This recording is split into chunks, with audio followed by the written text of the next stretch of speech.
رسول اللہ وسلم علیک یا حبیب اللہ۔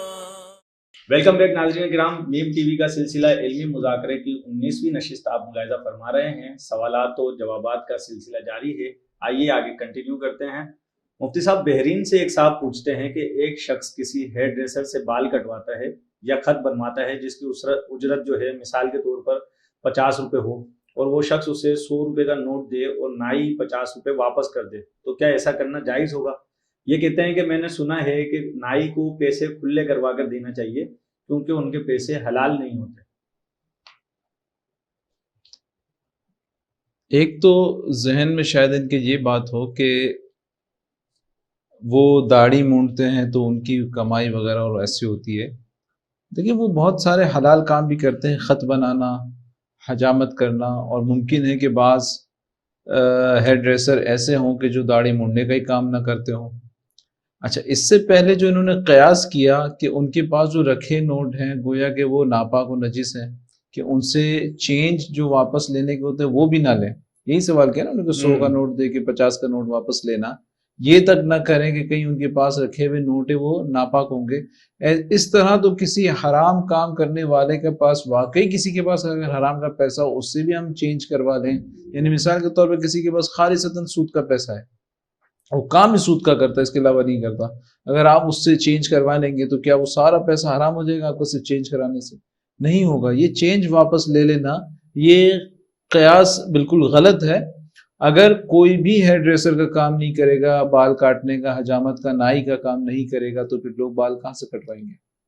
ہو ہی نہیں سکے گا نا۔ تو یہ ظاہر ایک پروفیشن اپنی جگہ پر ہے کہ یہ تو ایک ضرورت ہے کہ یہ لوگ حجامت کا، یعنی یہ بال کاٹنے کا، جس کو نائی کا کام کرنا بھی کہتے ہیں، ہیئر ڈریسر کا کام کرنا بھی کہتے ہیں، تو یہ تو کریں گے، اور ان کی یہ آمدنی بھی حلال ہے کہ جو بال کاٹنے کے لیے، خط بنانے کے لیے یہ سارے کام یہ کرتے ہیں، اس کی جو ان کو آمدنی ملتی ہے یہ حلال ہے۔ اور جہاں تک بات ہے داڑھی مونڈنے کا یا احناف کا ایک مشت سے گھٹانا، تو وہ فعل حرام ہے۔ تو وہ فعل اگر وہ جو کرواتا ہے اس کا وہ فعل کروانا، یعنی اپنی داڑھی منڈوانا، یہ ایک مشت سے حنفی کا گھٹانا، یہ حرام رہے گا، اور اس میں وہ معاونت کرتا ہے تو اس کا حجام یا نائی کا وہ فعل بھی جو ہے ناجائز و حرام ہی ہوگا، اس کے فعل پر معاونت کرنے کی وجہ سے۔ البتہ یہ کہیں سے جو ہے کوئی نہ اصلاً نہ نقلاً یہ بات نہیں کہی جا سکتی کہ یہ بات کوئی پروف ہو کہ کسی کے پاس رکھے نوٹ ہیں، حرام کمائی اگر اس کی ہے بھی تو وہ نوٹ بھی حرام ہو گئے، ایسا نہیں ہے، بلکہ اس سے ایکسچینج کر رہے ہیں، چینج لے رہے ہیں، تو وہ نوٹ بہرحال اس آنے کی وجہ سے وہ پیسہ حرام ہو جائے گا۔ ایسا تو یہ قیاس بالکل غلط ہے، اللہ تعالیٰ عالم۔ مفتی صاحب، خیرپور میرس سندھ پاکستان سے ایک صاحب پوچھتے ہیں، قطرے آئے اور یہ علم نہ ہوا کہ منی کے ہیں یا کچھ اور، تو غسل کا کیا حکم ہوگا؟ نیز اس صورت میں کپڑے ناپاک ہوں گے یا نہیں؟ ناپاک ہر صورت میں ہوں گے، چاہے قطرہ پیشاب کا ہو، منی مزی کا ہو، یا مطلب ان میں سے کسی کا بھی ہو، پیشاب ہو، منی ہو یا مزی ہو، ہر صورت میں کپڑے تو نجاست غلیظہ کے ساتھ ناپاک ہوں گے۔ اور وہ جو درہم والا معاملہ ہم نے بارہا ذکر کیا کہ نجاست غلیظہ کی صورت میں کب دھونا فرض ہے، واجب ہے، اور کب سنت ہے۔ البتہ غسل کی فرضیت کے حوالے سے یاد رکھیں کہ جب تک شہوت کے ساتھ منی خارج نہ ہو غسل لازم نہیں آئے گا۔ صرف قطرے نکل آئے، شہوت کی وجہ سے قطرے نکل آئے، رطوبت خارج ہو گئی، تو اس سے یہ منی نہیں کہلاتی، اس سے غسل لازم نہیں آتا۔ یا پیشاب کے قطرے نکل آئے تو اس سے جو ہے غسل لازم نہیں آتا، صرف وضو ٹوٹتا ہے۔ اور منی بھی جبکہ شہوت سے نہ نکلی ہو، جیسے ویسے ہی بیماری کی وجہ سے خارج ہو گئی، یا وزن اٹھانے کی وجہ سے، بعض فقہا نے لکھا ہے کہ وزن اٹھانے کی وجہ سے بھی منی خارج ہو سکتی ہے، تو اس صورت کے اندر بھی جو ہے اس پر غسل لازم نہیں آئے گا۔ ہاں، اگر شہوت کے ساتھ منی چاہے جاگتے میں خارج ہوئی ہو چاہے سوتے میں خارج ہوئی ہو، ہر صورت میں اس پر غسل لازم آئے گا، واللہ تعالی اعلم۔ مفتی صاحب، کراچی سے ایک صاحب پوچھتے ہیں کہ میں ایک ادارے میں کام کرتا ہوں جہاں طبی سہولت انشورنس کے ذریعے دی جاتی ہے، تو کیا ایسی سہولت استعمال کرنا جائز ہوگا؟ ہیلتھ انشورنس کے ذریعے جو کلیم ملتے ہیں، جو سہولت ملتی ہے، وہ شرعاً جائز نہیں ہے، کیونکہ انشورنس جو ہے یہ حرام ہے۔ تو اب وہ انشورنس ادارہ کروائے یا وہ اپنے طور پر کروائے، کنٹریبیوشن آیا یہ خود دیتا ہو یعنی اس کی سیلری سے کٹ کے اور کچھ ادارہ برداشت کرتا ہو، یا خالصتاً ادارہ اس کا پریمیم بھرتا ہو، کنٹریبیوٹ کرتا ہو اپنے طور پر 100%، ہر صورت میں ہیلتھ انشورنس کے تھرو اپنا علاج کروانا یہ شرعاً جائز نہیں ہے۔ واللہ تعالی عالم۔ عرب شریف سے ایک صاحب پوچھتے ہیں کہ خواتین ہاتھ اور پاؤں کے ناخنوں پر مہندی لگاتی ہیں جو کہ بعد میں اپنا رنگ چھوڑ جاتی ہے، کیا اس رنگ کے ساتھ بعد میں غسل جنابت ہو جاتا ہے؟ جی ہاں، ہو جاتا ہے، کیونکہ مہندی اپنا جرم یعنی کوئی کوٹ وغیرہ نہیں چھوڑتی، عموماً اسے عرق کہا جاتا ہے۔ خواتین جو ناخنوں پہ لگاتی ہیں وہ صرف ناخنوں کی حد تک ہوتا ہے، باقی انگلیوں یا ہتھیلی وغیرہ یا پشت پر مہندی نہیں رہتی، اسے عرق کہتے ہیں۔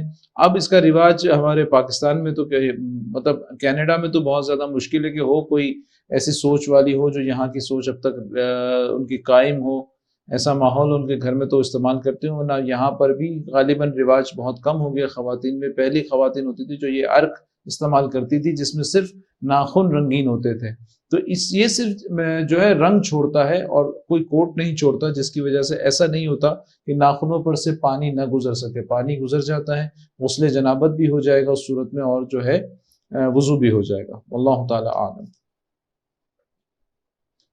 مفتی صاحب ایک صاحب پوچھتے ہیں قرآن پاک اور اس کا ترجمہ جو کتابی شکل میں ہوتا ہے اسے بے وضو چھونا کیسا؟ اعلیٰ حضرت رحمۃ اللہ تعالیٰ علیہ نے فتاوی رضویہ شریف کی دوسری جلد میں فتاوی ہندیہ کے حوالے سے نقل فرمایا ہے کہ قرآن پاک کے ترجمے کو بھی چھونا بے وضو یہ منع ہے، تو بے وضو قرآن پاک کا ترجمہ بھی جو ہے نہیں چھو سکتے۔ واللہ تعالی عالم۔ اچھا، یہ لاہور سے ایک ڈاکٹر صاحب کا سوال ہے کہ کیا اسلام میں پوسٹ مارٹم جائز ہے؟ پوسٹ مارٹم اس چیک اپ کو کہتے ہیں جو کسی شخص کے مرنے کے بعد ہو کہ کس وجہ سے اس کا انتقال ہوا۔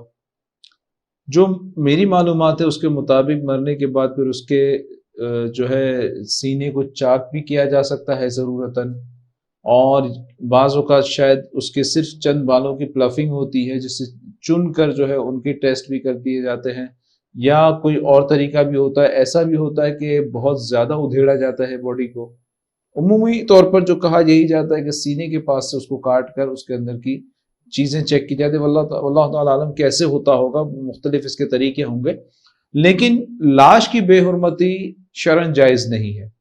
یہاں تک منع کیا گیا کہ اگر اس کی مونچھیں بڑی ہیں تو مونچھیں بھی نہیں تراش سکتے، ناخن بڑے ہوئے ہیں تو ناخن نہیں تراش سکتے، تو پھر اس کے جسم کو کاٹنا یا اس کے بالوں کو اکھیڑنا یہ شرعاً جائز نہیں ہو سکتا۔